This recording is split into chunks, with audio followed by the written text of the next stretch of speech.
శుక్లాంబరధరం విష్ణుం శశివర్ణం చతుర్భుజం ప్రసన్నవదనం ధ్యాయేత్ సర్వవిఘ్నోపశాంతయే. గురుర్బ్రహ్మా గురుర్విష్ణుః గురుర్దేవో మహేశ్వరః గురుః సాక్షాత్ పరం బ్రహ్మ తస్మై శ్రీ గురవే నమః. వాగర్ధావివ సంపృక్తౌ వాగర్ధ ప్రతిపత్తయే జగతః పితరౌ వందే పార్వతీ పరమేశ్వరౌ. నారాయణం నమస్కృత్య నరం చైవ నరోత్తమం దేవీం సరస్వతీం వ్యాసం తతో జయముదీరయేత్. హరి ఓం. పరమేశ్వర స్వరూపమైన సభకి నమస్కారం. ఆయన అన్నాడు, అన్నప్రదాత మహానుభావుడు సూర్యభగవానుడు. ఆయన నీకు నాకు ఏమిటయా, లోకాలకన్నిటికీ అన్నం పెట్టగలిగినవాడు ఆయనే, పెట్టేవాడు ఆయనే. అది శాస్త్రం మీద నమ్మకం అంటే. టా టా టా అన్నది నమ్మకం ఎలా అవుతుంది? అది అంతే అని నమ్మగలిగితేనే శ్రద్ధ, నమ్మగలిగితేనే విశ్వాసం.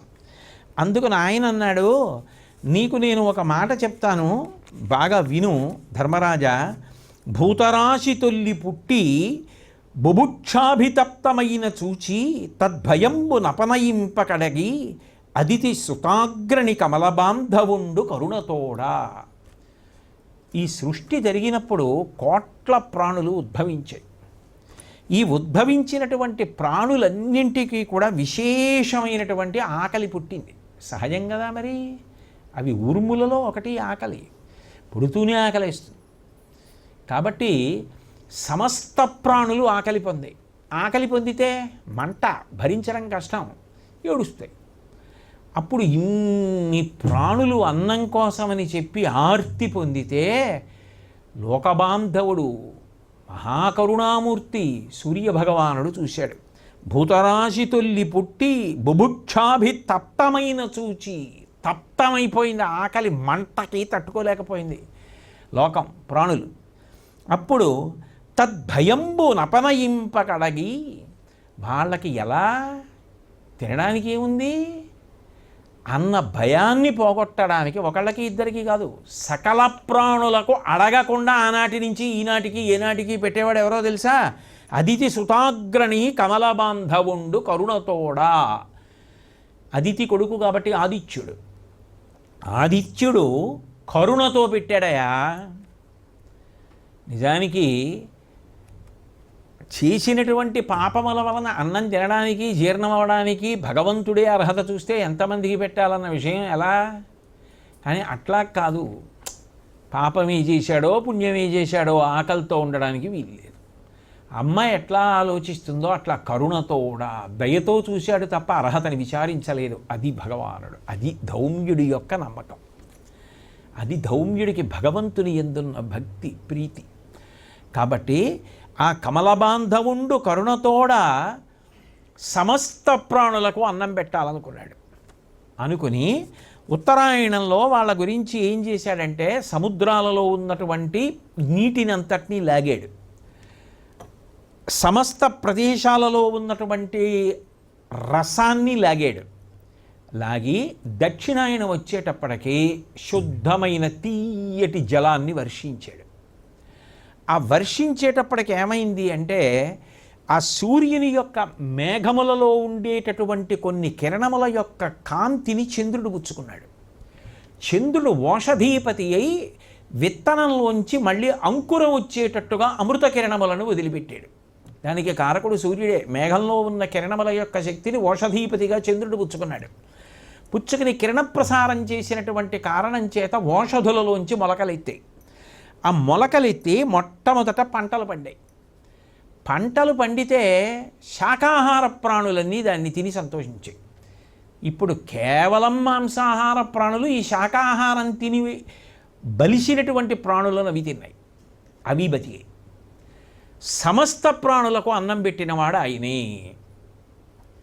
అది ఎవరో అడిగారని కాదు, వాళ్ళ ఆకలి మంట చూచి ఓర్వలేక ఆయన అంత ప్రేమతో, అంత ఔదార్యంతో పెట్టాడు. కాబట్టి లోకంలో అన్నం పెట్టేవాడు అంటే ఆదిత్యుడే. ఎవరు ఏది తిన్నా అది ఇచ్చినవాడు మాత్రం ఆయనే. ఎందుకని? నీరు లేకపోతే అసలు పంట ఏమిటి? ఆ నీటిని ఇవ్వగలిగిన వాడెవడు? ఉత్తరాయణంలో పీల్చిన ఆయనే, దక్షిణాయనంలో కురిపించిన ఆయనే. ఆ మేఘాలలోనే ఉన్నటువంటి కిరణములలో ఉన్న అమృత తత్వాన్ని ఓషధీపతి అయి చంద్రుడి పీల్చి ఓషధీతత్వాన్ని కల్పించి మళ్ళీ మొలకలెత్తేటట్టు పంటలు పండేటట్టు చేయడానికి ఆనుకూల్యతని చూపిస్తున్నవాడు ఆదిత్యుడే. కాబట్టి ఎవరు ఏది తిన్నా ఆ తిన్నదంతా సూర్యప్రసాదమే. అన్నప్రదాత ఆదిత్యుడే. కాబట్టి ఆ సూర్యభగవానుణ్ణి ప్రార్థన చెయ్యి. ఏమయ్యా, సమస్త భూతకోటికి అన్నం పెట్టినవాడు 12 సంవత్సరాలు బ్రాహ్మణులకు అన్నం పెట్టడానికి నీకు అవకాశం ఇవ్వడయా? అది పురోహితుడి నమ్మకం. అది పురోహితుడికి భగవంతుడి మీద విశ్వాసం. అది ఆయనకి శాస్త్రం మీద ఉన్న గౌరవం. కాబట్టి ఆయన అన్నాడు, ఎంత గొప్పవాడో తెలుసా సూర్యుడు. వారిరుహమిత్రు అమరోరగ మునిజుచర చారణగణ ప్రణుత చారుగుణుడు లోకాధారు అఖిల శృతి శరీరు హరిశంకర సరోరుహ భవ ప్రతిము దారుణతమిశ్రావారణమరీచి పరిపూరిత దిగంతరుని భూరి కరుణానిరతు సూరున్ త్రిజగద్రక్షారతు సహస్రకరు కోరి భజింపుమో మనోరథ ఫలంబులకు భూరమణ నీకున్.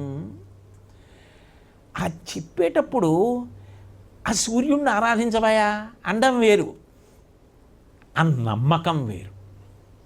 ఆయన అనుగ్రహిస్తాడు. అసలు ముందు చెప్పేవాడికే నమ్మకం లేకపోతే వినేవాడికి ఎక్కడి నుంచి వస్తుంది?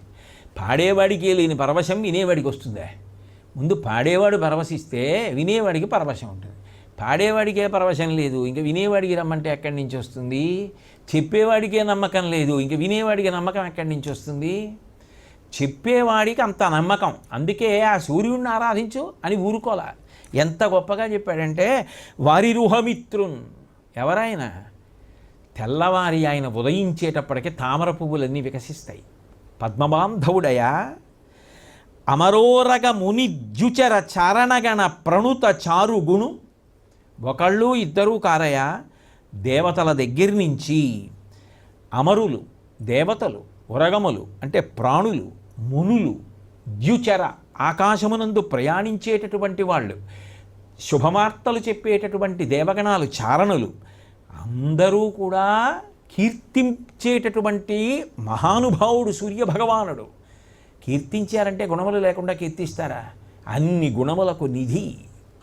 అంత గొప్పగా అనుగ్రహించగలిగిన వాడు లోకాధారు. ఈ లోకమంతా నిలబడిందంటే ఆయన వల్లే, ఆయన పెట్టిన అన్నం వల్లే. ప్రాణులు పుట్టాయంటే ఆయన వల్లే. అన్నసారమే కదా తేజస్సుగా మారితే ప్రాణులు పుట్టాయి. అన్నాద్భవంతి భూతాని పర్జన్యాత్ అన్నసంభవ అంటాడు కదా గీతాచార్యుడు. అన్నం వలన ప్రాణులు వస్తున్నాయి. ఆ అన్నం సూర్యభగవానుడి వల్ల వస్తుంది. కాబట్టి లోకాధారు అఖిల శృతి శరీరు, సమస్త వేదములే ఆయన యొక్క శరీరం. హరిశంకర సరోరుహ భవ ప్రతిము. 3 మూర్తులు ఒక్కటైన వాడు, సృష్టికర్త, స్థితికర్త, ప్రళయకర్త. 3 కలిసిపోయి పరబ్రహ్మమైతే ఆ తేజోమూర్తి ముద్ద, వెలుగుల ముద్ద ఈ కంటికి కనపడితే మాంసచక్షుచేత పరబ్రహ్మాన్ని చూడాలంటే ఒక్క సూర్యబింబమే. కాబట్టి బ్రహ్మగారి దర్శనం, విష్ణు దర్శనం, శంకర దర్శనం కాదయా, 3 కలిసిపోయినటువంటి పరబ్రహ్మతత్వము తేజోమూర్తిగా ఆకాశంలో వెలుగుల ముద్దగా నిలబడితే అది సూర్యభగవానుడు. అటువంటి మహానుభావుడు ఆయన. దారుణ తమిశ్రావారణ మరీచ పరిపూరిత దిగంతరుని. చీకటి భయంకరంగా ఉంటుంది, భయకారణం.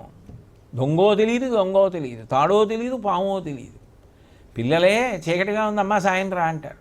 పెద్దవాళ్ళు ఎవరితో అనలేక ఏదో కారణానికి ఎవరినో పిలిచినట్టు పిలుస్తారు. కానీ చీకటి భయకారణం.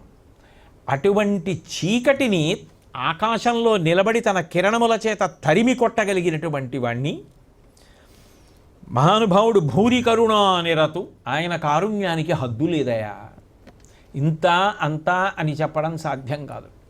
అంత గొప్ప దయగలిగిన వాడయా సూర్యుడు. సూరున్ ఆయన గురువులకు గురువు. అందుకు కదూ గీతాచార్యుడు అంటాడు, నేను సూర్యుడికి ఉపదేశించాను జ్ఞానాన్ని అన్నాడు గీతలో. కాబట్టి వివస్వన్ అన్నాడు. ఆయన మహాజ్ఞాని. ఆయన అనుగ్రహం కలిగితే జ్ఞానం కలుగుతుంది. అందుకు కదూ హనుమ ఆయనకి శిష్యుడయ్యారు, నవవ్యాకరణ పండితుడయ్యారు. త్రిజగద్రక్షారతు, 3 లోకములను రక్షణ చేస్తూ ఉంటాడు ఎప్పుడు. కోరి భజింపుము, ఆయన అనుగ్రహం కలగాలని ఆయనని భజించు. ఆయనని భజించు అన్న మాటకు అర్థం ఏమిటి? నేను చెప్పిన దాన్ని మనసులో విస్తరించాలి నువ్వు. ఒక నీటి పాత్ర పట్టుకొచ్చి అక్కడ పెట్టాను అనుకోండి, అందులో చిన్న రాయి వేశాను అనుకోండి, ఆ రాయిగానే నీటిలోకి దిగిపోతుంది. నేను అందులో ఒక నూనె చుక్క వేశాను అనుకోండి, ఆ నూనె చుక్క ఏమవుతుందంటే నీటి లోపలికి వెళ్ళదు, ముందు నీటిలో విస్తరిస్తుంది. వెంటనే ఇలా విస్తరించి పెద్ద తెట్టులాగా అవుతుంది. ఒక శిష్యుడికి ఉండవలసిన లక్షణం ఏమిటో తెలుసా? ఒక విషయాన్ని చెప్తే అలా పట్టుకోవాలి, అలా పట్టుకుని లోపల విస్తరించాలి దాన్ని పూర్వాపరానుసంధానం చేసుకుంటూ దాని యందు మనసు లగ్నం చేసి పరవశాన్ని పొందుతూ దాని వలన ఇంద్రియములు ఇతర విషయముల యందు అసలు ఏ కారణం చేత కూడా అన్వయం కాకుండా ఉండిపోగలగాలి. అంటే అక్కడ ఆనందం పొందగలగాలి. ఏ ఆనందం కన్నా అది ఆనందం అయిపోవాలి. ఆ విస్తరించే లక్షణం ఉండాలి లోపల. అది తలుచుకోగానే ఏదైనా ఆ దృష్టికోణంతో చూసి దాన్ని అలా అన్వయం చేసి అట్లా పెంచగలిగిన లక్షణం ఉండాలి. అది లేనప్పుడు నేనేం చెప్పానో అంతవరకే నీ దగ్గర ఉంటుంది. అది క్షయమవుతుందేమో కానీ వృద్ధి అయ్యే అవకాశం లేదు. కాదు, అది విస్తరించాలి. అది విస్తరిస్తే భక్తి. అది నీ యందున్నది ధర్మరాజా. కాబట్టి కోరి భజింపుము, మనోరథ ఫలంబులకు భూరమణ నీకున్. మహానుభావ ధర్మరాజా, నీకు తప్పకుండా నీ కోరుకున్న కోరిక తీరుతుంది. వీళ్ళకేమిటే ఎంతమందికైనా అన్నం పెడతాం.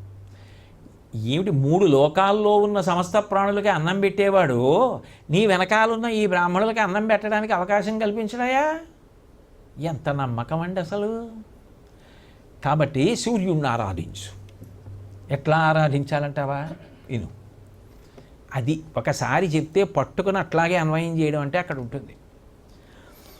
హితుడైన తన పరోహితును ఉపదేశంబు పేర్మితో చేకుని ధర్మసుతుడు నిమ్మి పుష్పోపహారమ్ముల ఆదిత్యు పూజించి భాగీరథీ జలంబులందుండి విషయంబులందింద్రియంబుల అమల వ్రతానుభావమున నుడిచి వాయుభోజనుడు ప్రాణాయామపరుడునై సూర్యాది నామముల్ సూర్యు గురిచి జపము చేయుచున్నన్ తపనుడాతనికి ప్రత్యక్షమై త్రిలోక చక్షుడు అమరవరుడు దురితహరుడు తరణి త్రయీమూర్తి వనజమిత్రుడు ఇట్టులనియ కరుణ. గురువైనటువంటి ధౌమ్యుడు ఏది చెప్పాడో దాన్ని అట్లాగే అంత భక్తితో, అటువంటి పువ్వులతో, అంత అందంగా, అటువంటి ఉపచారాలతో పూజ చేశాడు. విస్తరించాలంటే మనసు దాని ఎందే కేంద్రీకృతం కావాలి. మనసు దాని ఎందు కేంద్రీకృతం కావాలంటే ఇంద్రియాల అలజడి అణిగిపోవాలి. ఇంద్రియాల అలజడి అణిగిపోయి మనసు ఇంద్రియాలు కలిసి ఆ విషయమునందే ఏకాగ్రత పొందే అనుకోండి, అది మాత్రమే విస్తరిస్తుంది. ఇంద్రియాలు మనసు అస్తమానం చంచలమైపోయి వేరే విషయాల మీదకి వెళ్ళిపోతున్నాయి అనుకోండి, ఇది తొట్టుపడిపోతూ ఉంటుంది. ఎందుకని మనసుకి అక్కడ ఏకాగ్రత లేదు.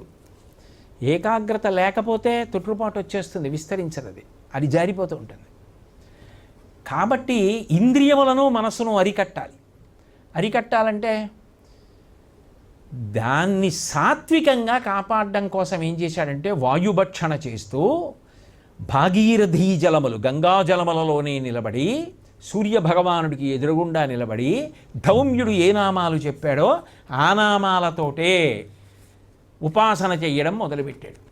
ఎందుకని అంటే ఆయన చెప్పిన మాట అంత నాటుకుంది.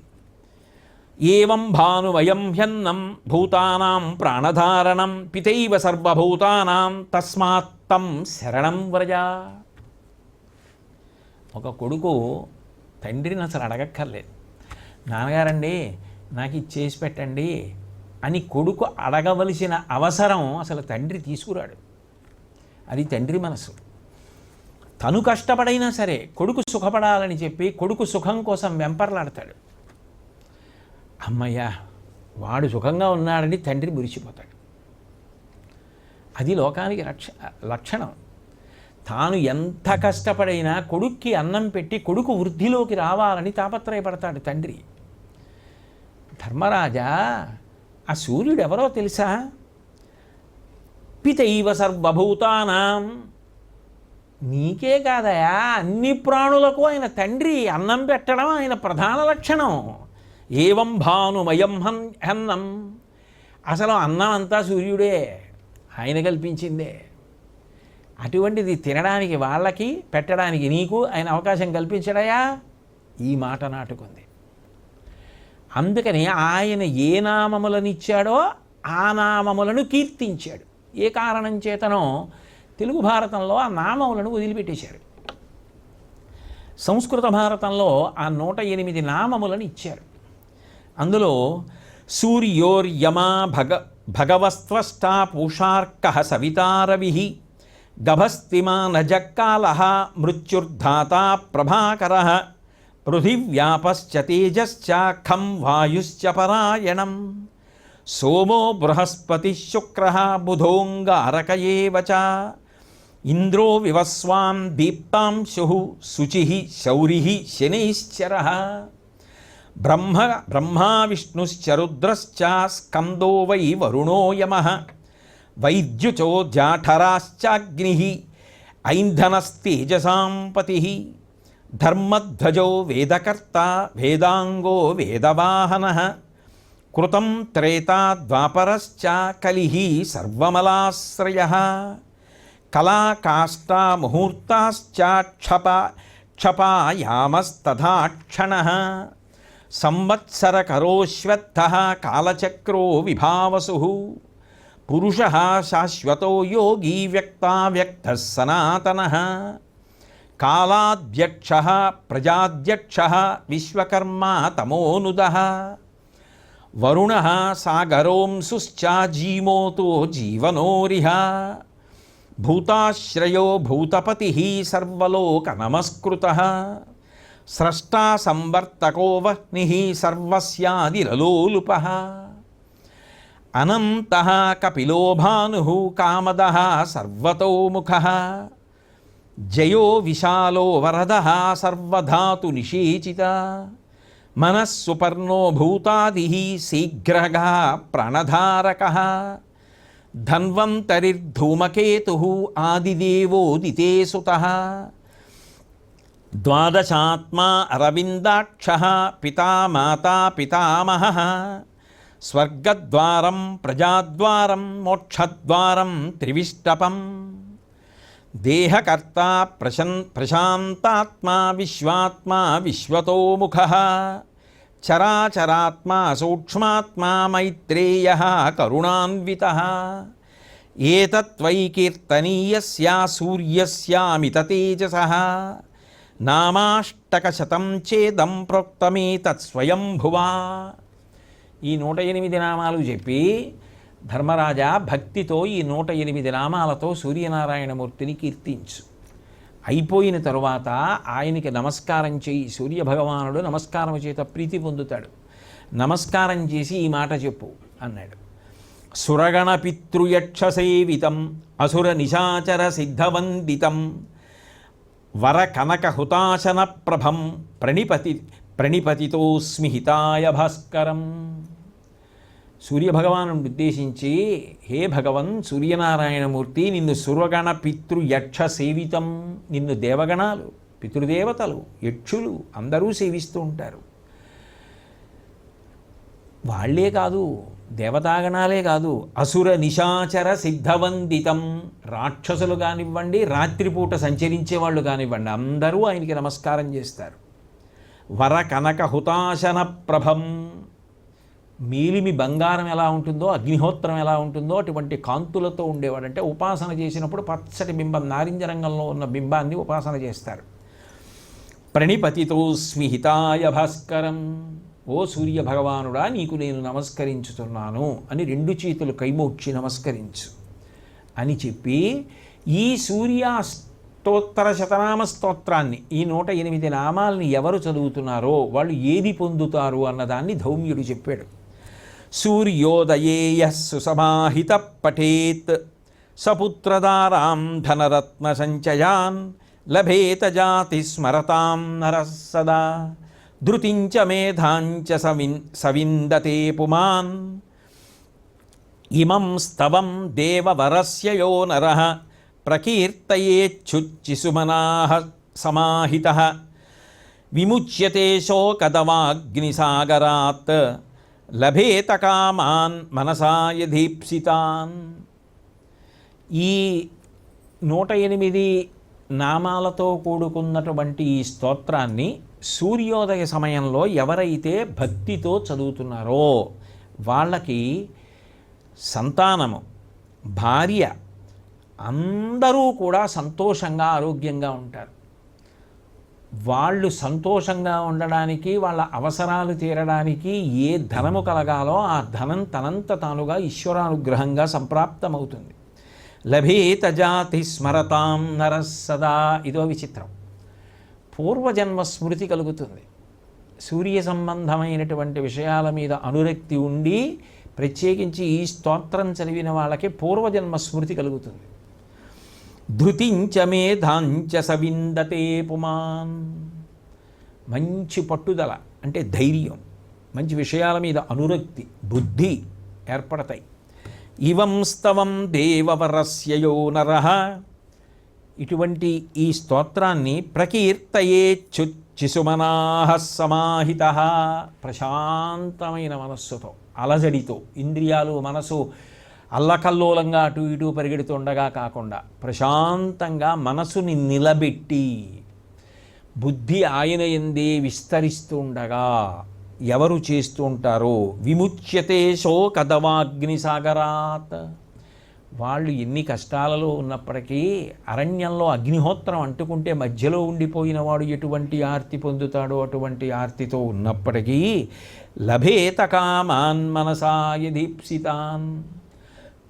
వాడు ఆ బాధల నుంచి వినిర్ముక్తమై వాడి అవసరములు తీరి సంతోషపడతాడు. ఎందుకంటే ఈ మాంసచిక్షు చేత చూడడానికి వీలైనటువంటి పరబ్రహ్మస్వరూపమైనటువంటి సూర్యభగవానుని యొక్క అనుగ్రహమునకు పాత్రుడైన కారణం చేత.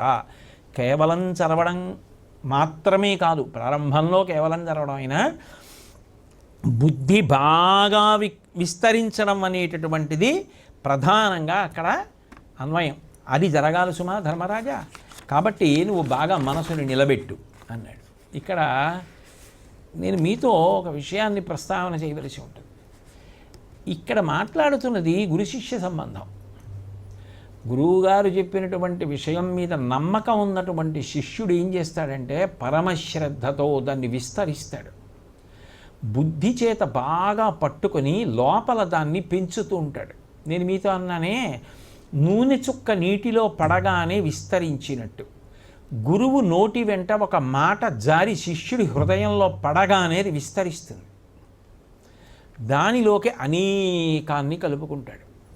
కలుపుకొని ఇక బుద్ధి యందు అన్యభావన ఉండదు. అన్యభావన ఉండకుండా ఏది చెప్పారో అందులో ఒక్కొక్క నామాన్ని అన్వయం చేసుకుంటూ దాన్ని అట్లా తిప్పుతూ ఇంద్రియములు, మనస్సు, బుద్ధి ఏకీకృతమైపోయి ఏది ఉపాసన చేస్తున్నాడో దాని యందే నిలబడిపోయిన కారణం చేత తపశ్శక్తిని పొందుతాడు. అదే తపస్సు. ఆ తపశ్శక్తికి భగవంతుడు ప్రీతి పొందుతాడు. అంటే కేవలం నోటితో చదవడం కొంతవరకు మంచిదే, కానీ అది విస్తరించాలి. అది ధర్మరాజా నీ యందు ఉన్నదని నమ్మి నీకు ఇచ్చారు. ఇప్పుడు అలా నిలబడడం నీ వంతు. విస్తరించడం అంటే ఒక్కొక్క మహానుభావుడు ఒక్కొక్క కంటితో చూశాడు దాన్ని. అందులో సూర్యనారాయణమూర్తి వైభవాన్ని ఒక్కొక్కలా అందుకున్న తీరు పరిశీలిస్తూ ఉంటే ఆశ్చర్యకరంగా ఉంటుంది. మయూరకవిని ఆయన ఒక అద్భుతమైనటువంటి స్తోత్రం చేశాడు. అందులో ఆయన అంటాడు, వజ్రింజాతం వికాసీక్షణ కమలవనం భాసి నాభాసి వక్నే తాతం నత్వాశ్వపార్శ్యాన్నయమ మహిషం రాక్షసా వీక్షితాస్థ సప్తీంసించ ప్రచేత పవన భజ జవం విత్త పావేదితస్త్వం వందే శర్వేతి జల్పన్ ప్రతిదిశమధిపాన్ పాతు పూష్ణోగ్రణీశ్వ అంటాడు. అసలు ఆయన ఎటువంటి భావాల్ని ఆ పెంచి ఆలోచన చేసి చూశాడా అనిపిస్తుంది. సూర్యరథం బయలుదేరుతోందట, తూర్పు దిక్కున బయలుదేరుతోంది. ఆ తూర్పు దిక్కున బయలుదేరినప్పుడు దాని మీద సారథి అనూరుడు కూర్చున్నాడు. కూర్చుని ఆ పగ్గాలు పట్టుకుని సూర్యరథాన్ని నడపడానికి ఉద్యుక్తుడవుతున్నాడు. తూర్పు దిక్కును చూసింది కదా రథం. చూడగానే తూర్పు దిక్కుకు అధిపతి ఎవరు? ఇంద్రుడు లేచి నమస్కారం చేశాట. ఇంద్రుడికి మరి శాపం చేత ఒళ్ళంతా కళ్ళుగా కనపడతాయి కదా, ఆ కళ్ళు తామర పువ్వుల్లో ఉంటాయి. అందుకని వజ్రింజాతం వికాసీక్షణ కమలవనం. ఓ ఇంద్ర, సూర్యుని యొక్క కిరణాలు పడగానే ఏమవుతుంది? తామర పువ్వులు విచ్చుకుంటాయి. నువ్వు ఎలా ఉన్నావో తెలుసా? విచ్చుకున్న తామర వనంలో ఉన్నావోయ్ అన్నట్టు అనూరుడు. అంటే తూర్పు దిక్కున బయలుదేరగానే ముందు లేత కిరణాలు పడతాయి. పడగానే తూర్పు దిక్కుకు అధిపతి అయిన ఇంద్రుడి మీద పడేటప్పటికట ఇంద్రుడి యొక్క కళ్ళన్నీ తామర పువ్వుల్లో విచ్చుకుంటే విచ్చుకున్న తామరవనంలా ఉన్నావోయ్ అన్నట్టు. అంటే ఆ ఉదయిస్తున్న సూర్యబింబాన్ని చూడగానే తామర పువ్వు ఎంత సంతోషంగా లేతకిరణం పడగానే విచ్చుకుంటుందో కళ్ళు అలా విచ్చుకుని ఇంద్రుడు పూర్వ దిగ్భాగే ఇంద్రో దేవత అలా ఆశ్చర్యంతో అలా ఉండిపోయాట. ఆ ఒళ్ళంతా తామర పూలు విచ్చుకున్నట్టుగా కళ్ళు విచ్చుకొని తామర వనంలా కనపడ్డట్ట. కాబట్టి నువ్వు సూర్యభగవానుడు యందు అటువంటి ప్రహృష్ట భావన పొందావు కాబట్టి అది నీకు ఆశీర్వచనమే, ఈశ్వర కృపకు పాత్రుడవయ్యావులే భో అని. భాసి నాభాసి వహ్నే, రాత్రి చీకటిగా ఉండగా మంట వెలుగుతోంది అనుకోండి ఎక్కడన్నా, అది బాగా కనపడుతుంది. ఆ రాత్రి వెలుగుతున్న మంట తెల్లవారే కూడా వెలుగుతోంది, కానీ సూర్యబింబం ఉదయించింది. అంటే ఇప్పుడు రథం ఏమైంది? తూర్పు దిక్కుకి తిరిగింది. మొదట తిరిగి ఆగ్నేయానికి వచ్చింది. ముందు గుండ్రంగా తిరుగుతుంది కదా భూమి చుట్టూ, ఆగ్నేయానికి వచ్చింది.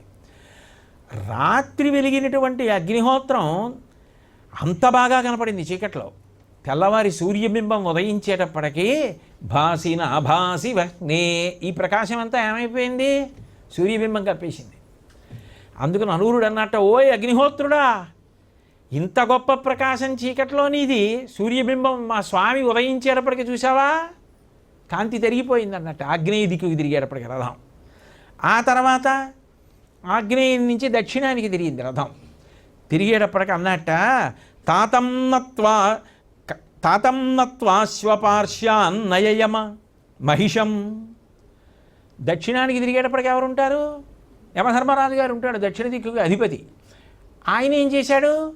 మహానుభావులు వస్తున్నప్పుడు వాహనం దిగి నమస్కారం చేయాలి. అందుకని దున్నపోతు మించి కిందికి దిగిపోయాడు. దిగిపోయి నమస్కారం చేస్తున్నాడు. ఎందుకని? సూర్యుడు కొడుకు యముడు, మరి నాన్నగారు వస్తున్నారు. అందులో పొద్దున్నే నాన్నగారు కనపడితే నమస్కారం చేయొద్దు కొడుకు అని గబగబా వాహనం దిగిపోయి పొద్దున్న రాత్ర సంధ్య గజేంద్రమోక్షణ ఘట్టంలో అందరూ రేయిలు, పగళ్ళు, దివసంబులు, సంధ్యలు. ప్రాణం పోవడానికి ఆ కాలాలు ఏమైనా ఉంటాయా? ఎప్పుడైనా ప్రాణం పోతుంది. అందుకని ఆయన మహిషవాహనం మీద బయలుదేరాడు. ఈలోగా తండ్రి గారి యొక్క రథం తిరిగింది. అనూరుడు అరిచాట సారథి, ఓయ్ యమధర్మరాజా, మీ నాన్నగారు రథం వస్తుందోయ్ అనేటప్పటికీ గభాలన దున్నపోతు మించి దూకేసి 2 చేతులు ఎత్తి నమస్కారం పెట్టాట తండ్రికి.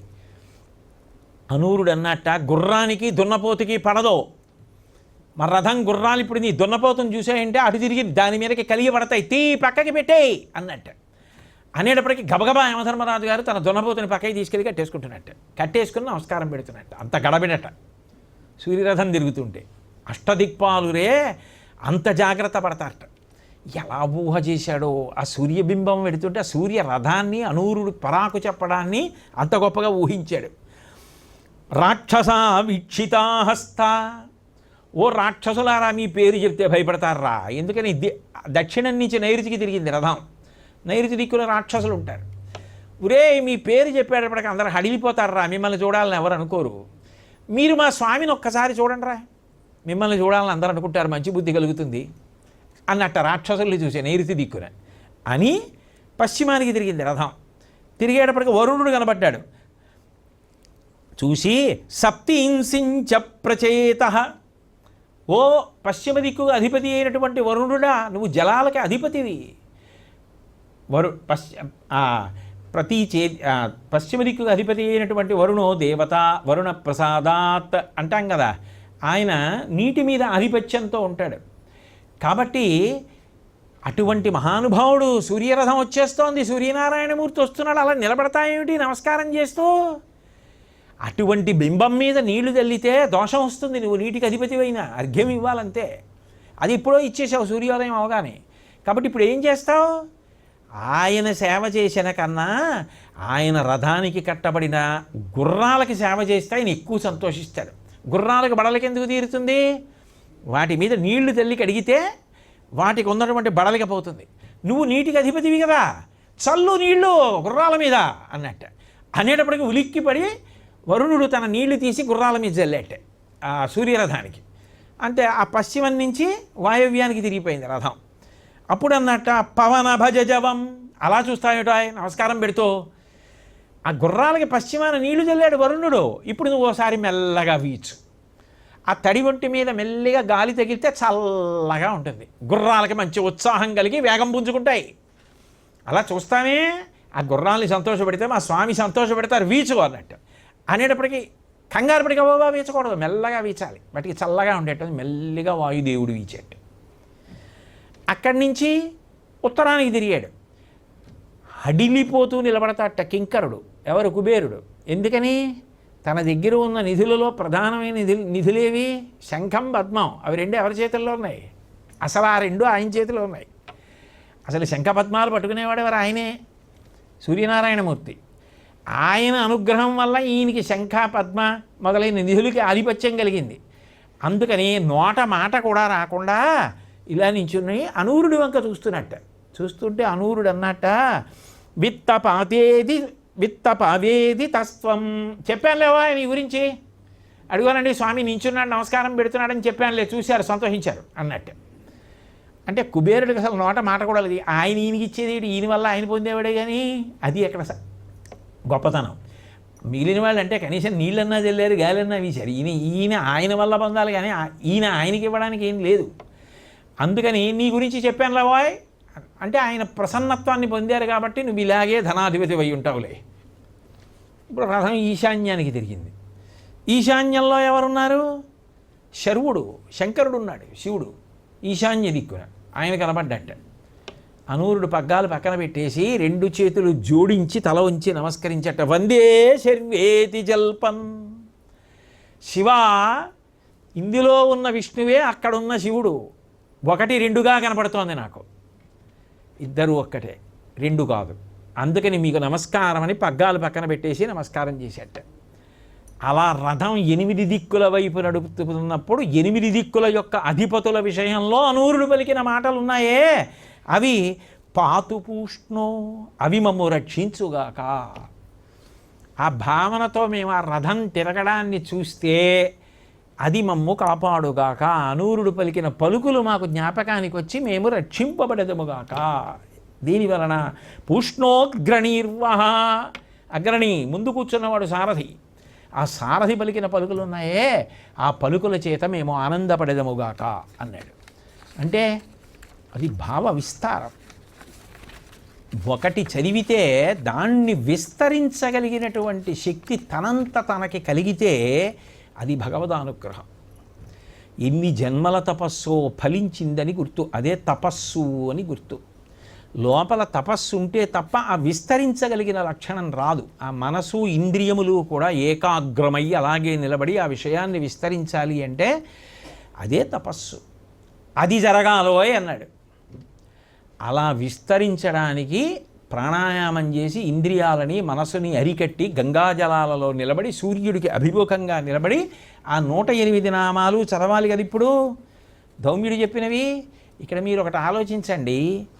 ధౌమ్యుడు చెప్పినటువంటి నామ అష్టోత్తర శతనామ స్తోత్రాన్ని అదే పనిగా చదివేస్తున్నాడు అనుకోండి, మనసు ఎందుకు ఉంటుంది? ఉండదు. కారణం ఏమిటి? కొన్నాళ్ళకి వచ్చేసింది, నోటికి వచ్చేసింది. విశ్వం విష్ణుర్ వషత్కారో భూతభవ్య భవత్ప్రభు భూతకృత్ భూతభృద్భావో భూతాత్మా భూతభావన. అక్కడ మొదలు పెడితే వనమాలీగ దీశాంగి వరకు వచ్చు. కాబట్టి నోరు తెరివేస్తూ ఉంటుంది, మనసు ఎక్కడికో వెళ్ళిపోతూ ఉంటుంది, ఏదో చూస్తూ ఉంటాడు, ఏదో ఆలోచిస్తూ ఉంటాడు, నోటితో తెరివేస్తూ ఉంటాడు. 108 నామాలు గురువుగారు చెప్పి ఏం చెప్పారు? ఇది నీ యందు విస్తరించాలో అన్నారు. ఇది తపస్సు కావాలన్నారు. ఇది తపస్సు కావాలి అంటే దాని అర్థం ఏంటి? నామము గౌణము. గౌణమైన నామం ఒక్కటి నోటితో పలకడం కాదు, నామాంతర్గతమైనటువంటి భావము నీ మనస్సులో నిలబడాలి. అంటే ఇప్పుడు ధర్మరాజు నోటి వెంట స్తోత్రం కావాలి కాదు. ఆయన 108 నామాలు ఇచ్చాడు. ఆ నామాలు చెప్తూ ఆ నామాలతో పాటు తన మనసులో భావాలు స్తోత్రంగా మారిపోవాలి. అంటే ఇది విస్తరిస్తోంది. అది విస్తరించిన భావన కావాలి. అది అయిందా తపస్సిద్ధి, వెంటనే అనుగ్రహిస్తాడు భగవానుడు. అది ఆ తపస్సు ఎవరికి ఉందో వారు కోరినది ఈశ్వరుడు అనుగ్రహించేస్తాడు అంతే. కాబట్టి ధర్మరాజు గారు ఏం చేశాడంటే దాన్ని స్తోత్రపాఠంగా చేశాడు. అంటే ఇప్పుడు దాన్ని ఏదో వేరు చేసేశాడు అని కాదు దాని ఉద్దేశ్యం, గురువుగారు చెప్పిందే చేశాడు అని. నూనె చుక్క నీళ్ళల్లో ఎలా విస్తరిస్తుందో అలా ధౌమ్యుడు చెప్పిన 108 నామములనే స్తోత్రంగా భావన చేత విస్తరించాడు. విస్తరిస్తూ అన్నాడు, త్వం భానో జగచ్చక్షు త్వమాత్మా సర్వదేహినాం త్వం యోని సర్వభూతానాం త్వమాచార క్రియావతాం. ఆయన చెప్పిన నామాలే, ఆ నామాలకి అర్థాలని భావన చేస్తున్నాడు. అందుకని శ్లోకాలు అయిపోతున్నాయి ఆ భావాలు. ఎలా అంటే, ఓ సూర్యభగవానుడా, నువ్వు ఈ ప్రపంచానికి అంతటికీ నేత్రం. నువ్వు ఉదయిస్తే కదా కనపడుతోంది. కాబట్టి జగచ్చక్షువు నువ్వే, నువ్వే ఆత్మ. సమస్త ప్రాణులకు పుట్టుకకు కారణమైన వాడివి నువ్వే. కర్మానుష్ఠానం చేసేటటువంటి వారికి సదాచారం నువ్వే. ఎందుకని? సాక్షాత్తు పరబ్రహ్మం వచ్చేస్తాడన్న భయంతో గబగబా లేచి ఆయనకి స్వాగతం పలకాలి. మనం నిద్రపోకూడదు ఆయన వస్తున్నప్పుడని చెప్పి ఎవడు పరాకుగా ఉన్నాడో వాడు సదాచారవంతుడు, ఉన్నాడని నమ్మినవాడు. కాబట్టి సదాచారం అనుకు నువ్వే ఆధారం. అంటే ఇప్పుడు అది భావాలుగా మారిపోతాయి. నామాలు భావాలు అయిపోతున్నాయి. అయిపోయి త్వం గతి సర్వసాంఖ్యానాం యోగినాం త్వం పరాయణం అనావృతార్గలద్వారం త్వం గతిస్త్వం ముముక్షతాం. సాంఖ్యులకు ప్రాప్తిస్థానం నువ్వే. కర్మయోగులందరూ కూడా నీ యొక్క కదలికని బట్టి కాలంలో చెయ్యవలసినటువంటి పనులు చేస్తూ ఉంటారు. కర్మపరాయణులకు నువ్వే ఆధారం. మోక్షానికి ప్రతిబంధకం లేని ద్వారం నువ్వే. అర్గళాస్తోత్రం అని ఉంది కదా మనకి దుర్గా సప్తశతిలో. కాబట్టి నిన్ను ఎవరు నమ్మి ఉన్నారో, నిన్ను ఎవరు ఉపాసన చేస్తున్నారో వాళ్ళు ప్రతిబంధకం లేని మోక్షాన్ని పొందుతుంటారు. అంటే జ్ఞానమునకు నువ్వు కారణమై ఉన్నావు. కాబట్టి నువ్వు మహానుభావ గతిస్త్వం ముముక్షతాం. చిట్ట చివరికి గతి ఎవరిని చేరుతారు? నిన్నే చేరుతారు. ధర్మమన్న కదలికల చేత ఇక కదలిక అవసరం లేని సత్యమునందు నిలబడిపోతారు. అదే మోక్షం. ఆ విడుదల పొంది నిన్ను చేరిపోతున్నారు, నువ్వు అయిపోతున్నారు. దానికి కారణం నువ్వు అవుతున్నారు. అంటే గురువుగారు నామని చెప్పి దీన్ని తపస్సు చెయ్యి అన్నారు. భావాలుగా ధర్మరాజు విస్తరిస్తున్నాడు. అసలు ఎంత అద్భుత ప్రక్రియ చూపిస్తున్నారు ఆ గురు శిష్య సంబంధంలో. ఇది ధౌమ్యుడు గుర్తెరిగి సరి అయిన శిష్యుడికి ఇస్తున్నాడు. అంతేగాని ఎంత చెప్పినా తర్వాత ఏమిటో అంటే ఏమిటి శ్రద్ధ ఇది, ఎన్ని మాటలు వేళ్ళు విరుస్తావు.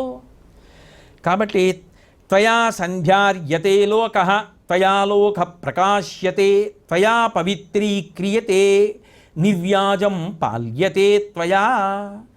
ఈ ప్రపంచాన్నంతటినీ కూడా ధరిస్తున్నవాడివి నువ్వే. ఈ ప్రపంచాన్ని ప్రకాశింపజేస్తున్నవాడివి నువ్వే. దీన్ని పవిత్రం చేస్తున్నవాడివి నువ్వే. అసలు ఏ కారణం లేకుండా మా అందరికీ అన్నం పెట్టి పరిపాలన చేస్తున్న సృష్టి స్థితి లయ కారకుడవు నువ్వే. త్వాముపస్థాయ కాలే తు బ్రాహ్మణా వేదపారగాః స్వశాఖా విహితైర్మంత్రైః అత్యంత్యవృషిగణార్చితం. సూర్యోదయం అవుతోంది అనేటప్పటికీ వివిధ శాఖలకు సంబంధించినటువంటి బ్రాహ్మణులందరూ కూడా ఆయా శాఖలలో వాళ్ళు చదువుకున్న మంత్రములన్నిటినీ కూడా ఉగ్గడిస్తూ నీకు నమస్కరిస్తారు. తవ దివ్యరథం యాంతం అనుయాంతి వరార్థినః సిద్ధచారణ గంధర్వాః యక్షగుహ్యకపన్నగాః. మహానుభావ సూర్యోదయమై సూర్యరథ ప్రయాణం ప్రారంభం కాగానే మహానుభావుడు సూర్యనారాయణమూర్తి ఆ వేగాన్ని తర్వాత అందుకోలేం. ఆ రథం వెంట వెళ్ళడమే చాలని భగవంతుడి పల్లకీ వెడుతుంటే వెళ్ళినట్టు, భగవంతుడి వాహన సేవ అవుతుంటే వెంట పరిగెత్తినట్టు సూర్యరథం వెంట పరిగెడుతున్నారట. ఎవరు అంటే సిద్ధచారణ గంధర్వాహ యక్షగుహ్యకపన్నగాహ. సిద్ధులు, చారణులు, గంధర్వులు, యక్షులు, గుహ్యకులు, పన్నగలు అందరూ నీ దివ్యరథం వెంట పరిగెడుతున్నారు. గురువుగారు చెప్పిన దాన్ని ఎలా చూస్తున్నాడు ధర్మరాజు, ఎంత గొప్ప భావనతో చూస్తున్నాడు. అక్కడ గురువు యోగ్యుడైన శిష్యుడికి ఇచ్చాడు. గురువు గౌరవాన్ని ఆ శిష్యుడు నిలబెట్టాడు. ఫలితం కనపడింది. త్రయస్త్రింశచ్చ వైదేవాః తథా వైమానికగణాః సోపేంద్రాః సమహేంద్రాశ్చ త్వామిష్ట్వా సిద్ధిమాగతాః. 33 మంది దేవతలు, సిద్ధగణాలు, ఉపేంద్ర మహేంద్రాదులు వీళ్ళందరూ కూడా నిన్నే ఆరాధించి సిద్ధిని పొందుతున్నారు. అంటే ప్రత్యక్షంగా అందరినీ అనుగ్రహించగలిగినటువంటి పరబ్రహ్మస్వరూపానివి నువ్వే.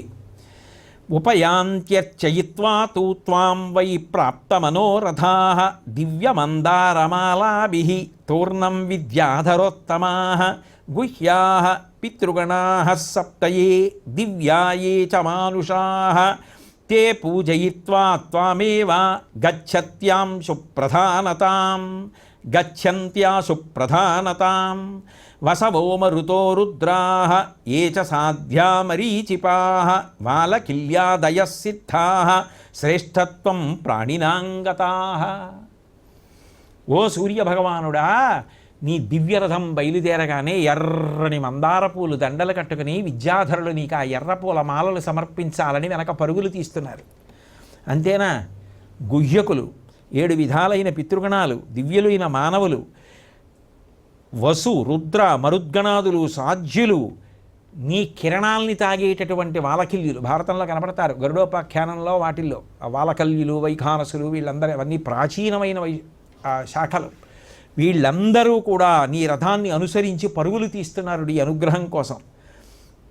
సబ్రహ్మకేషు లోకేషు సప్తస్వప్యఖిలేషు చ న తద్భూతమహం మన్యే యదర్కాదతిరిచ్యతే సంతి చాన్యాని సత్వాని వీర్యమంతి మహాంతి చ.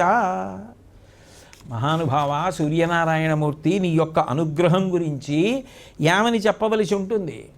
నీ యొక్క బింబం ఉదయించగానే ఆ అనుగ్రహాన్ని పొందాలని నీ వెంట పడనటువంటి వాడు ఉండడు. అనేక నామాలతో ప్రకాశించేటటువంటి వాడివి. నీ అనుగ్రహాన్ని అపేక్షించని వాడు, నీ అనుగ్రహం లేకుండా వృద్ధిలోకి వద్దామనుకున్నవాడు లోకంలో కనపడడం. త్వం హంసః సవితాభాను అంశుమాలీ వృషాకపి వివస్వాన్ మిహిరః పూషా మిత్రో ధర్మస్తథైవ చ సహస్రరశ్మిరాదిత్యః తపనస్త్వం గవాంపతి మార్తాండార్కో రవిః సూర్యః శరణ్యో దినకృత్తథా దివాకరः సప్తసప్తిః ధామకేశీ విరోచనః ఆశుగామీ తమోఘ్నశ్చ హరితాశ్వశ్చ కీర్త్యసే. గురువుగారు చెప్పిన పేర్లు గుర్తొచ్చి శుద్ధ బ్రహ్మమైనటువంటి నిన్ను అనేక పేర్లతో కీర్తించారు యోగులు. హంసవన్నారు, సవితన్నారు, భానుడు, అంశుమాలి, వృషాకపి, వివస్వంతుడు, మిహిరుడు, పూష, మిత్రుడు, ధర్ముడు, సహస్రరశ్మి, ఆదిత్యుడు, తపనుడు, గవాంపతి, మార్తాండు, అర్కుడు, రవి, సూర్యుడు, దినకర్త, దివాకరుడు, సప్తసప్తి, ధామకేశి, విరోచనుడు, ఆశుగామి, తమోఘ్నుడు, హరితాశ్వుడు అని కీర్తించబడుతున్నటువంటి బింబానివి నువ్వే మహానుభావ. సప్తమ్యామథవా షష్ట్యాం భక్త్యా పూజాం కరోతి యః అనిర్విణ్ణో నహంకారీ తం లక్ష్మీర్భజతే నరం. షష్ఠి నాడు కానీ సప్తమి తిథి నాడు కానీ ఈ 2 కాలంలో సూర్యనారాయణమూర్తి యొక్క ఉపాసనకి అత్యంత ఉపయుక్తములు. మాఘమాసం సరే మాసమంతా గొప్పదే. కాబట్టి షష్ఠి నాడు కానీ సప్తమి నాడు కానీ ఎవరు సూర్యనారాయణమూర్తిని భక్తితో అర్చిస్తున్నారో వాళ్ళకి లక్ష్మీ కటాక్షానికి కొదవలేదు. నతేషామాపదః సంతి నాథయో వ్యాధయస్తథా ఏ తావనన్యమనసః కుర్యంత్యర్చన వందనం. అనన్యమనసః ఏకాగ్రమైనటువంటి మనస్సుతో నిన్ను ధ్యానం చేసి పూజ చేసిన వాడెవరున్నాడో వాడికి ఎటువంటి వ్యాధి అయినా తగ్గుతుంది, ఆపదలు తొలగిపోతాయి. సర్వరోగైర్విరహితా సర్వపాప వివర్జితా త్వద్భావభక్తా సుఖినః భవంతి చిరజీవినః. నిన్ను ఎవరు భక్తితో భావన చేస్తూ కొలుస్తున్నాడో వాళ్ళకి నువ్వేమివ్వవయ్యా మహానుభావా? సమస్తమైన రోగములను హరిస్తావు. సర్వపాప వివర్జితా, ఆ వ్యక్తికి ఉన్నటువంటి పాపములన్నీ తొలగిపోతున్నాయి, సమస్త సుఖములను పొందుతున్నాడు. చిరజీవినః, దీర్ఘాయుష్మంతుడవుతున్నాడు. త్వం మమాపన్న కామస్య సర్వాతిథ్యం చికీర్షతః అన్నమన్నపతే దాతుం అభితః శ్రద్ధయార్హసి. ఓ స్వామి, నేను ఆపత్కాలంలో ఉన్నాను, నన్ను అనుగమించి వచ్చారు వేల మంది బ్రాహ్మణులు, వాళ్ళకి అన్నం పెట్టాలనుకుంటున్నాను. అన్నం పెట్టానన్న తృప్తి నాకు కలిగేటట్టుగా అనుగ్రహించవయ్యా. ఏ చ తేనుచ అనుచరాః సర్వే పాదోపాంతం సమాశ్రితాః మాఠరారుణదండాద్యాః తాంస్తాన్ వందే శనిక్షుభాన్. నీ పాదాలను ఆశ్రయించి కొంతమంది నీ దగ్గర కింకరులై మాఠర అరుణ దండాది అనుచరులు ఉంటారు. వాళ్ళందరూ కూడా విద్యుత్తుని ప్రవహింపచేయగలిగినటువంటి శక్తి కలిగిన వాళ్ళు కిరణాల్లో, అంతటి తేజోమూర్తులు, వాళ్ళందరికీ కూడా నమస్కారం. కాబట్టి మహానుభావ, క్షుభయా సహితా మైత్రీ యాశ్చాన్యా భూతమాతరః తాశ్చ సర్వా నమస్యామి పాతుం మాం శరణాగతం. ఓ సూర్యభగవానుడా, నేను నీతో పాటు మైత్రీదేవికి, గౌరీదేవికి, పద్మకి, అందరికీ కూడా నమస్కారం చేస్తున్నాను. వీళ్ళందరూ కూడా నన్ను అనుగ్రహించుగాక అంటూ ఆ సూర్యనారాయణమూర్తి యొక్క వైభవాన్ని ఆయన తన భావముల చేత విస్తరించాడు. విస్తరించినటువంటి ఆ శ్లోకాలు పరమాద్భుతాలు నిజంగా. జ్యోతింషి త్వయి సర్వాణి తం సర్వజ్యోతిషాం పతి త్వయి సత్యంచ సత్వంచ సర్వే భావాశ్చ సాత్వికాః త్వత్తేజసా కృతం చక్రం సునాభం విశ్వకర్మణ దేవారీణాం మదోయేన నాశితః శార్ంగధన్వనాః. ఓ సూర్యభగవానుడా, బ్రహ్మలోకంతో పాటుగా 7 లోకాలలో నిన్ను మించినటువంటి వాడు వేరొకడు లేడు. తేజోవంతమైనవి ఈ లోకంలో ఎన్నైనా ఉండవచ్చుగాక, కానీ నిన్ను మించిన తేజస్సు మాత్రం ఇంకెక్కడా కనపడదు. అంతేకాదు, జ్యోతిష్సులన్నీ కూడా నీయందే ఉన్నాయి. సర్వ జ్యోతిష్సులకు అధిపతివి నువ్వే. గ్రహరాట్ అని పిలుస్తారు. అందుకే సత్వము, సత్యము, సాత్విక భావాలు అన్నిటికీ కారణమైన వాడివి నువ్వే. నీ తేజస్సుని కొంత భాగాన్ని రజనుగా తీసి దాని చేత సునాభమనబడేటటువంటి సుదర్శన చక్రాన్ని చేసి విష్ణువుకి ఇచ్చారు విశ్వకర్మ. దానితో రాక్షస సంహారం చేస్తూ ఉంటాడు. అట్లాగే శార్ంగం అనేటటువంటి ధనస్సుని పట్టుకున్న ఆ శ్రీహరి నీ తేజస్సుతో చేయబడిన చక్రంతోటే సంహారం చేస్తున్నాడు. త్వమాదాయాం శుభిస్తేజః నిదాఘే సర్వదేహినాం సర్వౌషధిరసానాంచ పునర్వర్షాసు ముంచసి. సమస్త ప్రాణులలో, ఓషధులలో ఉండే రసాన్ని ఉత్తరాయణంలో పీల్చి దక్షిణాయనంలో మళ్ళీ కురిపించేస్తుంటాం. తపంత్యంతే దహంత్యన్యే గర్జంత్యన్యే తథా ఘనాః విద్యోతంతే ప్రవర్షంతి తవ ప్రావృషిరశ్మయః. తపంత్యన్యే, ఆయన కిరణాలుట అన్నీ కేవలం ఒక పని చేస్తుండవుట. కొన్ని ఏం చేస్తాయిట అంటే తపంత్యన్యే, కొన్ని తపింపచేస్తాయిట. దహంత్యన్యే, కొన్ని దహింపచేస్తుంటాయిట.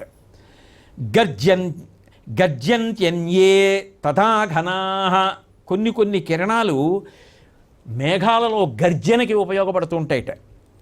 అట్లా మరికొన్ని కిరణాలు మేఘాలలో మెరుపులుగా కనపడుతుంటాయిట. ఈ నీ కిరణములతోటే ఇన్నిటిని సృష్టి చేస్తుంటావు. ఇన్ని చెయ్యగలిగిన వాడివి. మరికొన్ని కిరణాలు వర్షం పడ్డానికి కారణమవుతాయి, మేఘంలోంచి నీరు పడ్డానికి. న తథా సుఖయత్యగ్నిః న ప్రావారానకంబలాః శీతవాతార్థితం లోకం యథా తవ మరీచయః. గురువుగారు చెప్పిన దాన్ని ఎంత గొప్పగా భావన చేసేస్తున్నాడో. ఈ మార్గశిర మాసం వస్తుంది, తర్వాత పుష్యమాసం వస్తుంది, తర్వాత మాఘమాసం వస్తుంది. ఈ దక్షిణాయనంలో ఈ మార్గశిర మాసమును పుష్యమాసం వచ్చేటప్పటికి చాలా చలిగా ఉంటుంది. అంత చలిగా ఉన్నప్పుడు న తథా సుఖయత్యగ్ని న ప్రావారా న కంబళా. అగ్నిహోత్రం దగ్గర కూర్చున్నా ఆ వేడి అంత సంతోషంగా ఏముండదు. మరీ దగ్గరికి వెళ్ళగలరా? వదిలి మళ్ళీ రాగానే మళ్ళీ చలి, పైన తల మీద మంచు పడుతూనే ఉంటుంది. కాబట్టి ఆ చలి నుంచి తప్పుకోవడానికి అగ్ని సాధనం కాదు, కంబళీ సాధనం కాదు. ఎంత కంబళీ కప్పుకున్నా ఓహో అని వడక లోకబుర్వీనాథ వణుకుతూనే ఉంటాడు. ఇక వస్త్రాలు ఎంతంత పొడుగు చేతుల బట్టలు వేసుకున్నా ఆ చలి ఆగేది కాదు. అదే ఉత్తరాయణం వచ్చి నీ లేత కిరణాలు ఆ తర్వాత వేడిని పుంజుకుంటాయి. అటు కొంత పొగమంచు చలి ఉంటాయి, ఆ సూర్యకిరణాలు పడుతుంటాయి. అప్పుడు ఆ నులివెచ్చని కిరణాల వేడిలో తిరుగుతుంటే ఎంత బాగుంటుందో. సున్నితంగా ముట్టుకుని గిలిగింతలు పెడుతున్నట్టు ఉంటుంది. అది నీకే సాధ్యం. ఇన్ని భూతములను పరవశింపచేస్తావు అటువంటి వేడినిచ్చి. కాబట్టి త్రయోదశద్వీపవతీం గోభిర్భా సయసే మహీం త్రయాణమపి లోకానాం హితాయైక ప్రవర్తసే. 13 ద్వీపాలతో ఉన్నటువంటి ఈ భూమినంతటినీ ప్రకాశింపచేస్తున్నటువంటి వాడివి, ముల్లోకముల యొక్క హితాన్ని కోరేటటువంటి వాడివి నువ్వు ఒక్కడివి. తవ యద్యుదయో న స్యాద్ అంధం జగదిదం భవేత్ నచ ధర్మార్థకామేషు ప్రవర్తేరన్మనీషిణః. అసలు నువ్వు ఉదయించకపోతే లోకమంతా గాఢాంధకారం. ధర్మార్థకామములు ఎలా నడుస్తాయి? సూర్యోదయం అయితే కదూ ఏదైనా ఓ పూజ, ఓ స్నానం, ఓ ప్రదక్షిణం, ఓ పవిత్ర ప్రదేశానికి వెళ్ళడం, అర్ధ సముపార్జన కోసం ప్రయత్నం చేయడం, కోరిక తీరడం, ఇవన్నీ ఎప్పుడు? ఆయన ఉదయిస్తే. నువ్వు లేని ధర్మార్థకామములు ఎక్కడున్నాయా? అవి లేకుండా మోక్షం ఎక్కడుంది? ధర్మంతో ముడిపడకుండా అధాన పశుబంధేష్టి మంత్రయజ్ఞ తపక్రియా తత్ప్రసాదాదపాప్యంతే బ్రహ్మక్షత్ర విశాంగణై. మంత్రాలు కానివ్వండి, జపాలు కానివ్వండి, హోమాలు కానివ్వండి, పూజలు కానివ్వండి, బ్రాహ్మణులు కానివ్వండి, క్షత్రియులు కానివ్వండి, ఇంకోళ్ళు కానివ్వండి, ఎవరైనా సరే వాళ్ళకు వచ్చినటువంటి భగవత్ సంబంధమైన విద్యతో ఈశ్వరానుగ్రహాన్ని పొందాలనుకున్న వాళ్ళందరూ నీ బింబం ఉదయించిన తర్వాత మొదలు పెడతారు. సూర్యోదయం అవుతుందంటే గబగబా లేచి దానికి ముందు మొదలెడతారు. నువ్వు లేకుండా ఎవరికేమొచ్చినా దాంతో అనుగ్రహాన్ని పొందడం ఎలా? నువ్వు కారణం. కాబట్టి యదహర్బ్రహ్మణత్ ప్రోక్తం సహస్రయుగ సంవితం తస్యత్వమాదిరంతశ్చ కాలజ్ఞై పరికీర్తితః. బ్రహ్మకు 1000 యుగాలైతే ఒకరోజు. ఈ యుగాలు, ఈ రోజులు, ఇన్ని పగళ్ళు, ఇన్ని రాత్రులు లెక్క కట్టేవాడెవడయా? అన్నీ నువ్వే. అన్ని పగళ్ళయ్యేది నువ్వు, లేని రాత్రులు అయ్యేది ఇవన్నీ నీ వల్లే. కాబట్టి నీకే తెలుసా కాలానికి సంబంధించిన లెక్కలు. ఎవరికి తెలుసా లెక్క? మిగిలిన లెక్కలు నాకు ఎంత ఉంది, బ్యాంకులో ఎంత ఉంది, ఇంట్లో ఎంత ఉంది, ఇంకో రకంగా దాచేసింది ఎంత ఉంది, ఆ లెక్కలు తెలిసేమో. ఈ లెక్క తెలిసినవాడు ఎవడన్నా ఉన్నాడా? కాబట్టి ఈ లెక్క తెలిసిన్నవాడివి నువ్వు ఒక్కడివే. మనూనాం మనుపుత్రాణం జగతో మానవస్య చ మన్వంతరాణం సర్వేషాం ఈశ్వరాణం త్వమీశ్వరః. మనువు నువ్వే, మనువు పుత్రులు నువ్వే, ఈశ్వరుడివి నువ్వే, జగద్రక్షకుడివి నువ్వే, జగత్తు నువ్వే. సంహారకాలే సంప్రాప్తే తవ క్రోధ వినిసృతః సంవర్తకగ్నిస్త్రైలోక్యం భస్మీకృత్యావతిష్ఠతే. మహాప్రళయకాలం ఏర్పడినప్పుడు నీలోంచి సంవర్తక అగ్ని బయలుదేరుతుంది, ఆ అగ్ని దహించేస్తుంది. కాబట్టి నువ్వే మహాప్రళయకర్తవి, నువ్వే. త్వద్దీధితి సముత్పన్నా నానావర్ణా మహాఘనాః సైరావతాః శాసనయః కుర్వంత్యా భూత సంప్లవం. సైరావతాః శాసనయః, నీ కిరణముల నుండి ఉత్పన్నమైనటువంటి అనేక రకాలైన రంగురంగులు కలిగినటువంటి ఐరావతాది మేఘాలు, పిడుగులు ఈ లోకాన్ని సంహరించేస్తాయి. అటువంటి సంహారమూర్తివి కూడా నువ్వే. కృత్వా ద్వాదశధాత్మానం ద్వాదశాదిత్యతాం గతః సంహృత్యైకార్ణవం సర్వం త్వం శోషయసి రశ్మిభిః. నిన్ను నువ్వే 12 ఆదిత్యులుగా మార్చుకుంటావు. ద్వాదశాదిత్యుడు అన్న పేరుతో ఈ లోకాలన్నింటినీ కూడా ప్రకాశింపజేస్తున్నావు, సృష్టి జరిగేట్టు చేస్తున్నావు, నిలబెడుతున్నావు, పడగొడుతున్నావు. అటువంటి వాడివి. త్వామింద్రమాహుస్త్వం రుద్రః త్వం విష్ణుస్త్వం ప్రజాపతి. త్వామింద్రమాహుస్త్వం రుద్రః త్వం విష్ణుస్త్వం ప్రజాపతి. త్వమగ్నిస్త్వం మనః సూక్ష్మం ప్రభుస్త్వం బ్రహ్మశాశ్వతం. నువ్వే శివుడు, నువ్వే విష్ణువు, నువ్వే రుద్రుడు, నువ్వే సూక్ష్మమైన మనస్సు. నువ్వు కానిదే ఉంది. కాబట్టి ఓ సూర్యనారాయణమూర్తి, నేను ఇవన్నీ దేని కొరకు చేస్తున్నానో నీకు తెలుసు. అంటే గురువుగారు 108 నామాలుగా ఇచ్చారు. శిష్యుడు ఏం చేస్తున్నాడు? నామాలని భావాలు చేశారు. అందుకే సంస్కృత భారతంలో ఏం చేశారంటే ఈ ప్రక్రియని చూపించారు. 108 నామాలు ఇస్తే 108 నామాలని కూడా ఆయన శ్లోకాలుగా మార్చి తన భావ పరంపరల చేత సూర్యనారాయణమూర్తి యొక్క అనుగ్రహానికి పాత్రుడయ్యాడు. పాత్రుడైతే సూర్యనారాయణమూర్తి ప్రత్యక్షమయ్యారు. ప్రత్యక్షమై వెంటనే ఆ ధర్మరాజు గారిని పిలిచి చాలా నువ్వు చేసినటువంటి ఉపాసనకి సంతోషించానన్నారు. అయితే ఇక్కడ ఒక అనుమానం వస్తుంది. ఈ విషయాలు ధౌమ్యుడికి ఎక్కడివి? ఒక గురువు ఒకటి ఉపదేశం చేయాలంటే అది పరంపరాగతంగా వచ్చింది అయి ఉండాలి. అది ఎక్కడదంటే మొట్టమొదట సృష్టికర్త అయినటువంటి బ్రహ్మగారు ఇంద్రుడికి ఇచ్చాడు. ఆ ఇంద్రుడు నారదుడికి ఇచ్చాడు. ఆ నారదుడు ధౌమ్యుడికి ఇచ్చాడు. ధౌమ్యుడు ధర్మరాజుకి ఇచ్చాడు. అది గురు పరంపరలో విశ్వాసంతో ప్రవహించాయి. కాబట్టి ఇప్పుడు ఆ విశ్వాసం ఉన్నవాళ్ళు ఎవరైనా దాన్ని చదువుకుని అనుగ్రహాన్ని పొందొచ్చు. కాబట్టి అట్లాంటి వైభవోపేతమైనటువంటి ఆ నామములను నీ భావ పరంపరలుగా మార్చావు. నాయందే నీ మనసు నిలబెట్టావు. నీ తపస్సుకి మెచ్చుకున్నాను. ఇదిగో నీకు రాగి పాత్రని ఇస్తున్నాను. దీన్ని తీసుకెళ్ళి చక్కగా దాన్ని సంస్కరించి అందులో మీరు తెచ్చినటువంటి కాయలు, పళ్ళు, దుంపలు, వేళ్ళు మొదలైనవి అందులో పడేస్తే అవి 4 రకాలైన ఆహారాలుగా మారిపోతాయి. ఎంతమందికి అన్నం పెట్టాలనుకుంటున్నావో అంతమందికి అన్నం పెట్టు. ఆఖరణ నీ ధర్మపత్ని ద్రౌపదీదేవి తినడం పూర్తయిపోతే ఇక మళ్ళీ అది రేపిస్తుంది అన్నాను. అంటే అందరికీ పెట్టేశాను, అందరికీ వడ్డించేశాను అన్న తర్వాత ఆవిడ తినేస్తుంది. ఇంకా ఆవిడ అందులోంచి వడ్డించుకు తినేసిందా, ఇంకా ఆ రోజుకి దాని పని అయిపోయింది, పెట్టేసిందిగా. మరి రాత్రి అండి అంటే రాత్రి పలహారం చేసి పడుకుంటారు, ఏకభుక్తం అని దాని అర్థం. కాబట్టి ఇలా నువ్వు 12 ఏళ్ళు అరణ్యవాసం చేసినంతకాలము కూడా ఈ పాత్ర నీకు అక్షయ పాత్ర అయి నిలబడుతుంది. నీ వెనక వచ్చిన వాళ్ళకేమిటయా, ఎన్ని వేల మంది అయినా రాని నిన్ను చూడడానికి ఇబ్బంది ఏం లేదు, పెట్టన్నాం, అనుగ్రహించాడంతే. మహానుభావుడు చాలా సంతోషించాడు. సంతోషించి వచ్చినటువంటి అతిథులకి, బ్రాహ్మణులకి అందరికీ అన్నం పెడుతూ వాళ్ళందరి యొక్క ఆశీర్వచనానికి పాత్రుడై ధర్మరాజు గారు పరమ సంతోషంతో అరణ్యవాసాన్ని పూర్తి చేయగలిగాడు. వాళ్ళందరికీ పెట్టి తాను తిన్నాడు. అది తేజస్సు పెరగడానికి కారణం అవలా. ఇన్ని వచ్చిన తర్వాత కావలసినన్ని యజ్ఞాలు చేశారు, యాగాలు చేశారు. వాళ్ళు చేసేటటువంటి ఆ వేద మంత్రాలన్నీ కూడా చక్కగా రోజు వింటూ ఉండేవాడు. ఇంతమందిని ఆదరించాడు. వాళ్ళ తృప్తి, వాళ్ళందరూ సంతోషంతో ధర్మరాజు అరణ్యంలో ఉన్న సూర్యభగవానుడు అనుగ్రహం పొంది మమ్మల్ని అందరినీ పోషించాడు. ఎంత కీర్తి పొందాడు. ఒక గురువుకి యోగ్యుడైన శిష్యుడిగా ధర్మరాజు గారిని నిలబడితే, ఒక గురువుగా నిలబడిన పురోహితుడు ధౌమ్యుడు ధర్మరాజు గారిని ఇంత పెద్ద సంకటంలోంచి బయటపారేశాడు. ధౌమ్యుడిది చేసి ఉండకపోతే అరణ్యవాస ప్రారంభంలోనే పెద్ద సమస్య వచ్చిందా లేదా?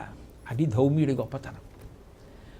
అటువంటి ధౌమ్యుణ్ణి స్మరించడం అంటే, ప్రత్యేకించి మాఘమాసంలో ఈ విషయాన్ని అంతటినీ ఒకసారి పరిశీలించుకోవడం అంటే, ఏదో మహారాజుగా కాదు, ఉత్తముడైన శిష్యుడిగా ధర్మరాజు, గొప్ప యోగ్యత కలిగిన గురువుగా ధౌమ్యుడు. గురు శిష్యుల మధ్య అటువంటి సంబంధం ఉండి అలా శిష్యుడు నిలబడగలిగితే అనుగ్రహించగలిగినటువంటి ప్రత్యక్ష పరబ్రహ్మంగా సూర్యనారాయణమూర్తి. అప్పుడు కాదు, తర్వాత సూర్యుడు అన్నాడు, ఈ స్తోత్రాన్ని ఎవరు చదివినా ఇదే అనుగ్రహాన్ని ఇస్తానన్నాడు. నువ్వే కాదు ధర్మరాజా, ఇప్పుడు నువ్వు అన్వయం చేసిన ఈ 108 నామాలను కానీ, నీ భావ పరంపరలైన శ్లోకాలు కానీ, ఇవి ఎవరు చదివినా ఇదే ఫలితాన్ని ఇచ్చేస్తానన్నాడు. అందుకే ఫలశ్రుతి శ్లోకం ముందే చెప్పానుగా, 108 నామాల తర్వాత పూర్వజన్మ స్మృతి నుంచి ఇస్తానన్నాడు. కాబట్టి ఇంత గొప్ప ఘట్టం పురోహితుడిగా ధౌమ్యుడి యొక్క పరమాద్భుతమైనటువంటి విజయానికి ఇది తార్కాణం. కాబట్టి మహాభారతంలో ధౌమ్యుడు అన్న విషయం మీద ఇవాల్టి పరిశీలనాన్ని ఇక్కడ ఆపు చేస్తూ మళ్ళీ రేపు సాయంకాలం 6:30 తిరిగి కలుసుకున్నప్పుడు నా చేత భగవానుడు ఇది పలికిస్తే అది పలుకుతారని తెలియజేస్తూ మంగళాశాసనపరై మదాచార్య పురోగమై సర్వైశ్చ పూర్వైరాచార్యై సత్కృతాయాస్తు మంగళం. మంగళం కౌసలేంద్రాయ మహనీయ గుణాత్మనే చక్రవర్తి తనూజాయ సర్వభౌమాయ మంగళం. ఉమాకాంతాయ కాంతాయ కామితార్థప్రదాయినే శ్రీగిరీశాయ దేవాయ మలినాథాయ మంగళం. సర్వం శ్రీ ఉమామహేశ్వర పరబ్రహ్మార్పణమస్తు. స్వస్తి.